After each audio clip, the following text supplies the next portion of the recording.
The night was electric.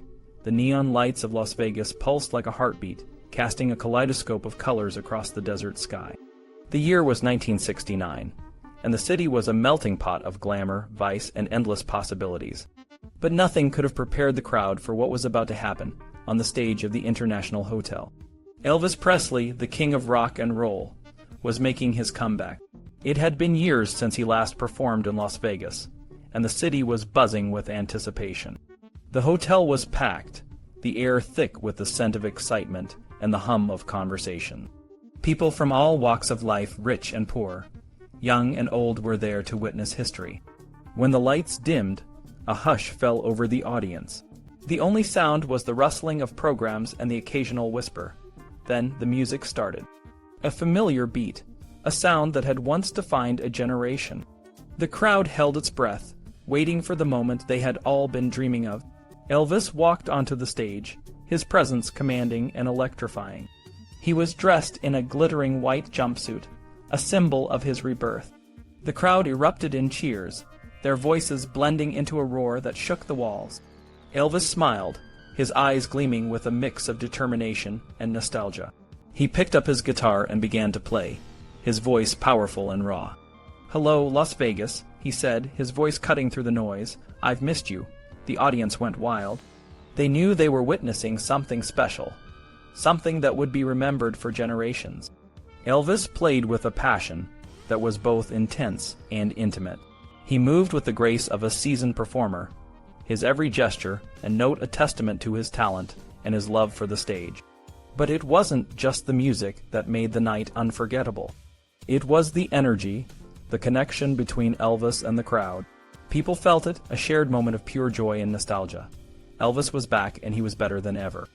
As the night wore on, Elvis performed hit after hit, each song more powerful than the last. He sang Suspicious Minds, Can't Help Falling in Love, and Love Me Tender, filling the room with emotion. The audience sang along, their voices blending with his in a harmony that was both beautiful and haunting. But it wasn't just the music that made the night magical. It was the people. Ronnie Tutt, Elvis's drummer, was there, his rhythm driving the band forward. Bobby Morris, the bassist, and Jerry Sheff, the lead guitarist, added their own touch of brilliance. James Burton, the legendary guitarist, joined them, his solos a masterclass in musical perfection. Sammy Shore, the comedian, kept the crowd laughing between songs, and Terry Blackwood, the vocal group leader, harmonized with Elvis, adding depth to his performances. The night was a triumph. Elvis had reclaimed his throne, and Las Vegas had found its king. The city, once a place of uncertainty and struggle, was now a beacon of entertainment and glamour. And at the heart of it all was Elvis, the man who had come back from the brink to light up the stage once more. The crowd didn't want the night to end. They begged for more, and Elvis, always the showman, gave them everything he had. When the final note faded, the audience stood, their cheers a thunderous tribute to the man who had brought them together. Elvis smiled, his eyes shining with tears. He knew this was more than just a comeback. It was a new beginning, a rebirth. And in that moment, Las Vegas was his city once again. The Sands was the place to be in Las Vegas. Everyone who was anyone flocked to this legendary casino where the music was hot. The shows were wild, and the stars were as bright as the neon lights outside. Jack Entratter, the man behind the Sands, was a force to be reckoned with. He was known for his bold, sometimes outrageous, personality. Jerry Lewis once described him as the Genghis Khan of Las Vegas. But despite his tough exterior, Entratter had a knack for making the stars feel like royalty. One of the biggest draws at the Sands was the Rat Pack, a group of charismatic and talented entertainers led by the legendary Frank Sinatra. Sinatra was the king of the Sands, and everyone knew it. He had a presence that could fill a room, and his performances were electric. But behind the scenes, Sinatra could be a handful. His temper was infamous, and he had a way of making people feel both important and insignificant at the same time. The Rat Pack included Dean Martin, Sammy Davis Jr., Joey Bishop, and Peter Lawford. Each of them brought something unique to the mix. Dean Martin was the smooth, laid-back crooner who could make anyone laugh with his easy charm. Sammy Davis Jr. was the malt, high-talented performer who could sing, dance, and tell a joke with the best of them. Joey Bishop was the sharp-tongued comedian who could cut through the BS with a single line. And Peter Lawford, the brother-in-law of JFK, added a touch of Hollywood glamour to the group. Their shows were a blend of music, comedy, and pure entertainment. The chemistry between the Rat Pack was undeniable. They knew how to work the crowd and make every performance feel like a private party. People flocked to the Sands to see them, and the club often had to turn away thousands of eager fans. The energy in the room was electric, and it was impossible not to get caught up in the excitement. But the Rat Pack wasn't just about the show. They were a tight-knit group of friends who did everything together. They spent their free time at the Sands, hanging out in the lounges, eating at the restaurants, and partying into the early hours of the morning. For many, the Rat Pack was the ultimate symbol of the Las Vegas lifestyle, glamorous, wild, and a little bit dangerous. However, not everything was smooth sailing. The Rat Pack's success and fame brought its share of drama. Sinatra's temper often caused conflicts, and the group's relationships were tested by the pressures of stardom. Joey Bishop, in particular, felt like he was often overlooked and underappreciated. He once said, "I'm never coming to see you again," after a particularly heated argument with Sinatra. Despite the tension, the Rat Pack continued to perform together, and their shows remained a must-see in Las Vegas. The Sands wasn't just about the Rat Pack, though. Other stars flocked to the club, drawn by the promise of fame and fortune. Vic Damon, a smooth-voiced crooner, was a regular at the Sands. He remembered his time there fondly, saying, "The work was steady and the pay was good. It was like musical heaven." Other big names like Judy Garland, Barbra Streisand, and the Beatles all made appearances at the Sands, each adding their own unique flair to the club's legendary status. For the performers, life at the Sands was a mix of glamour and hard work. They had to be on their game every night, and the pressure was intense. But for the audience, it was pure magic. The shows at the Sands were more than just entertainment. They were a window into a world of luxury and excess that few people ever got to experience. As the years went by, the Sands continued to evolve. New acts were brought in, and the club stayed at the forefront of the Las Vegas entertainment scene. But the legacy of the Sands and the Rat Pack lived on, a testament to a time when Las Vegas was the ultimate entertainment capital of the world. Elvis and Priscilla's wedding was a whirlwind of excitement and emotion. Elvis was amazed by the whole experience, saying, "I was simply amazed." Priscilla, his wife, shared the sentiment, adding, "Well, I guess it was about time." They followed their own path, and it felt right for them. Las Vegas was changing, and one of the biggest changes was Howard Hughes' arrival. Hughes, a billionaire and a bit of a recluse, came to Vegas with grand plans. People in Vegas greeted him with what some called messianic enthusiasm. Hughes saw Vegas as a place where he could reshape the city to his vision. He believed this is the best way to create a resort that was as trustworthy and respectable as any other in the world. But Hughes' plans didn't go unnoticed. The government started to scrutinize his activities, and some local figures like Mo Dalitz felt threatened. The new bureaucratic regime was changing the dynamics of the city. When the bean counters and regulators came in, the old ways of doing business were challenged. Still, Hughes maintained his presence, and people said, "Mr. Hughes is very happy with his new home." In this new Vegas, artists and performers were adapting. Frank Sinatra, a legend in his own right, had a famous blow-up during this period. He was known for his temper, and one night, he threatened to hurt anyone who got in his way. It was a stark contrast to the smooth, confident persona he usually showed. Despite the drama, Sinatra's performances at Caesar's Palace were still highly anticipated. He was offered a record $100,000 for his shows, and critics praised his performances, calling them a virtuoso display of Sinatra. But the times were changing, and not everyone was happy about it. Some older performers felt left behind by the rise of rock and roll. "If the rock and roll craze continues, they're going to leave us all behind," one performer lamented. The younger generation was taking over, and it was clear that Vegas needed to evolve to stay relevant. Elvis Presley, who had been away from the stage for a while, was feeling the pressure to come back. He was inspired by a conversation with Tom Jones, who told him, what Elvis got from Tom was a renewed sense of purpose. Elvis wanted to tour again and prove that he was still the king of rock and roll. He started working with a new band and assembled a group of talented musicians, including Jerry Scheff on bass and Ronnie Tutt on drums.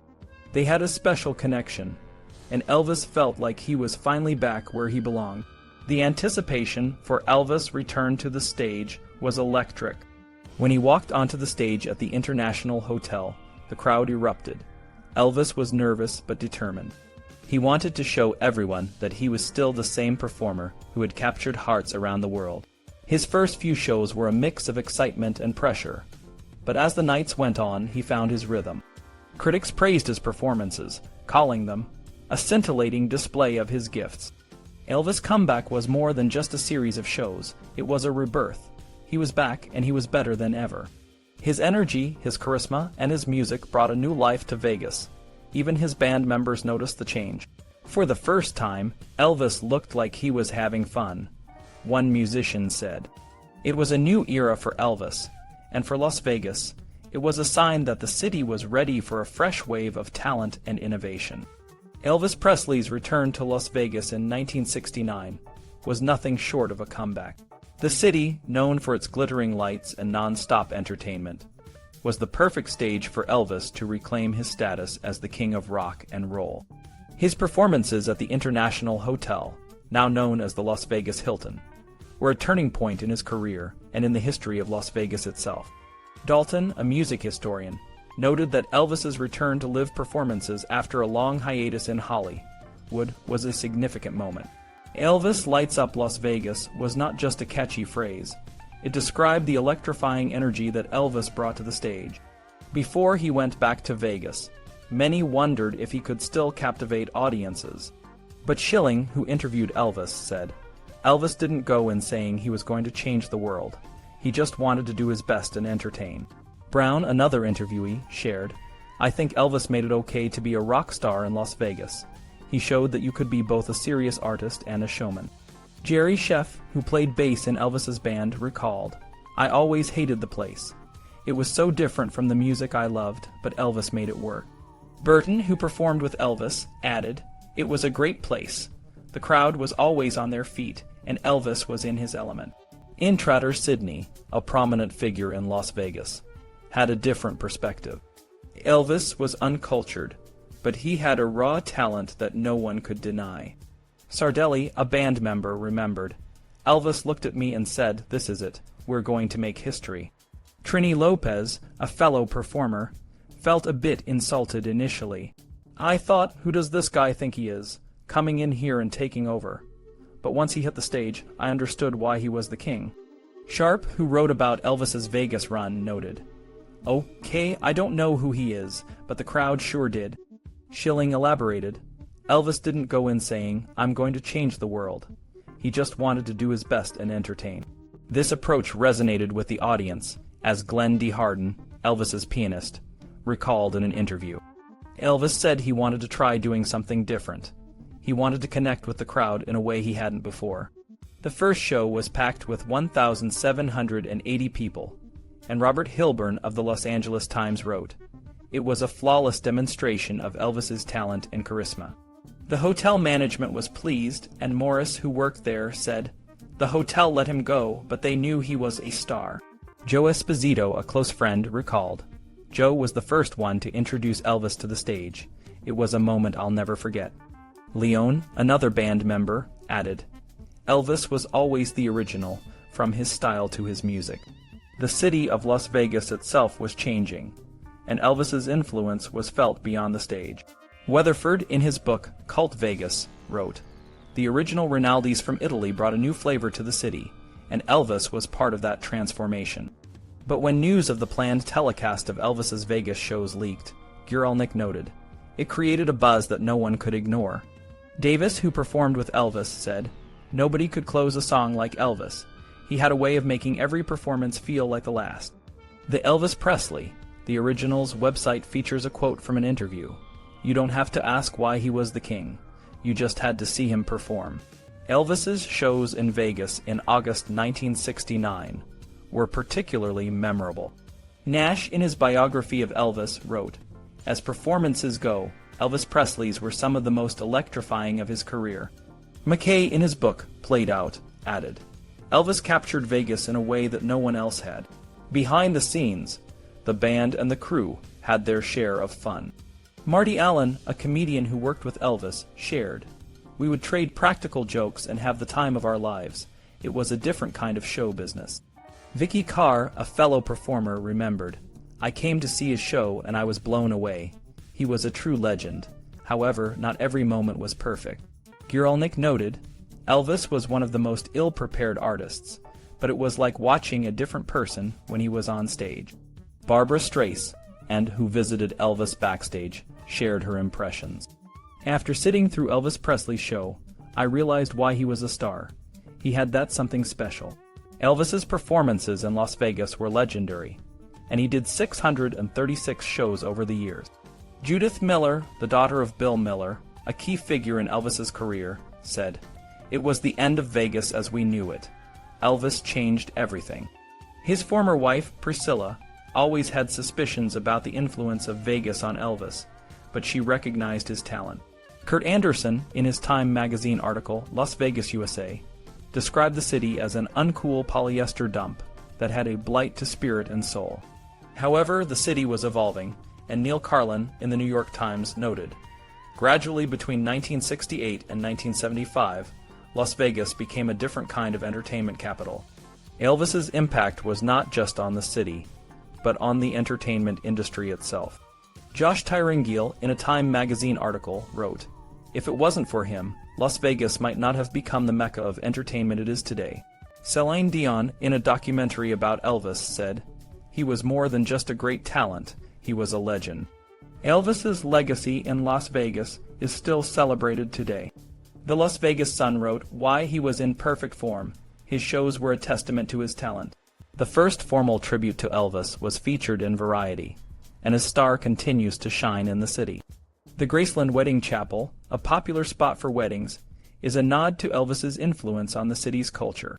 Elvis's time in Vegas was a significant chapter in his life and in the city's history. His performances were more than just shows. They were a cultural phenomenon that left an indelible mark on Las Vegas. Elvis Presley's Las Vegas comeback in 1969 was a turning point not just for his career but for the city itself. The International Hotel, which later became the Las Vegas Hilton, played a crucial role in this transformation. The hotel's management, especially its owner, Kirk Kerkorian, saw the potential in bringing Elvis to the city. Kerkorian believed that Elvis could attract a new kind of audience and revitalize the entertainment scene. Elvis's first show at the International on July 31, 1969, was a historic moment. The energy in the room was electric.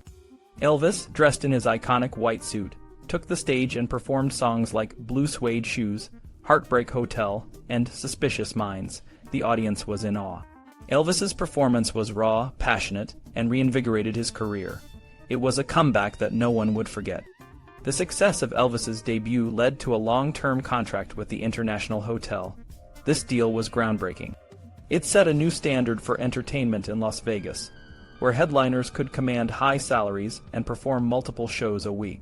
Elvis's shows became the talk of the town, and his fan base grew exponentially. He performed over 700 shows at the International between 1969 and 1976, solidifying his status as a Las Vegas icon. But Elvis's success wasn't just about his performances. His presence in Las Vegas transformed the city's entertainment industry. Other artists inspired by Elvis started to include more diverse and dynamic elements in their shows. The city began to see a shift from traditional lounge acts to more modern, high-energy performances. This shift attracted a younger, more diverse audience to Las Vegas. Elvis's shows also brought a new level of production to Las Vegas. He had a backup band, the TCB Band, and a group of talented dancers. The stage was designed to enhance his performances, with state-of-the-art lighting and sound systems. This set a new standard for production values in Las Vegas, which other artists and venues had to match. The impact of Elvis's shows extended beyond the stage. His presence in Las Vegas helped the city become a major entertainment destination. Tourists from all over the world came to see him perform, and the city's hotels, restaurants, and other attractions benefited from the increased tourism. Elvis's success also inspired the development of new hotels and resorts, which further enhanced the city's reputation as a top entertainment destination. However, Elvis's time in Las Vegas was not without its challenges. The intense schedule and the pressure to perform at a high level took a toll on him. His personal life was also affected, and his marriage to Priscilla Presley eventually ended in divorce. Despite these challenges, Elvis continued to perform and remained a beloved figure in Las Vegas. Elvis's influence on Las Vegas extended beyond his shows. He became a symbol of the city's spirit, embodying the idea of reinvention and resurgence. His legacy in Las Vegas is still felt today, with many tribute shows and impersonators keeping his memory alive. The city's entertainment industry continues to evolve, but Elvis's impact remains a significant part of its history. Elvis's shows at the International Hotel were a pivotal moment in the history of Las Vegas. They transformed the city's entertainment scene and set a new standard for what a headlining act could be. Elvis's success in Las Vegas not only revitalized his career, but also helped to shape the city into the entertainment capital it is today. The story of Las Vegas, especially its golden age, is a tale of music, movies, and the stars who made it all possible. From the early days of the Sahara and the sands to the modern mega resorts, the city has been a place where legends are born and dreams come true. Elvis Presley, the king of rock and roll, found a home in Vegas.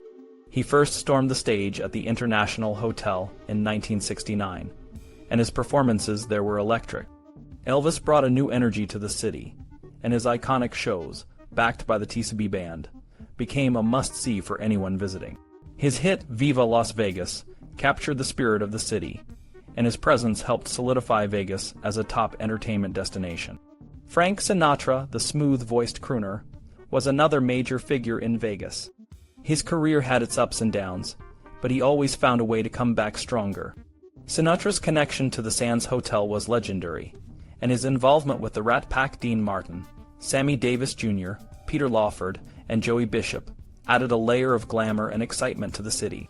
They were not just performers, they were friends, and their chemistry on stage was unforgettable. The Rat Pack's shows at the Sands were more than just performances, they were events. People came from all over to see these icons perform, and the magic they created was something special. Sinatra's album, Sinatra at the Sands, captured the essence of these shows, and it remains a classic. Elvis and Sinatra weren't the only stars to leave their mark. The Rolling Stones, the Beatles, and other rock legends all played in Vegas, bringing a new generation of fans to the city. The Supremes, the Temptations, and other Motown acts also graced the stages, adding diversity and richness to the entertainment scene. Vegas wasn't just about the big names, it was also a place where new talent could shine. Shows like Vive Les Girls and Jubilee showcased the talents of dancers and performers, and lounge acts provided intimate settings for up-and-coming artists to perform. The city's history is also intertwined with its casinos and hotels. The Flamingo, the Sahara, and the Sands were the first to set the stage for the Vegas we know today. Later, resorts like the Mirage, the Bellagio, and the Venetian raised the bar even higher, with extravagant shows and luxury accommodations that drew visitors from around the world. But Vegas has always been more than just a place of entertainment. It's a city where dreams can come true, but also where the line between reality and illusion can blur. The mob's influence in the early days, the rise and fall of Howard Hughes, and the modern era of billionaire developers like Steve Wynn all tell part of the story. Today, Las Vegas continues to evolve. New shows, new hotels, and new technologies keep the city fresh and exciting. But the spirit of the past of Elvis, Sinatra, and the Rat Pack remains. It's a reminder that Vegas is not just a place to visit. It's a place to experience, to feel the energy, and to be part of the magic. So the next time you walk down the Strip, remember the legends who walked these streets before you. They made Vegas what it is today, and their influence continues to shape the city's future. Whether you're here for a night out, a show, or just to feel the magic, you're part of a story that's been over a century in the making. Welcome to Las Vegas.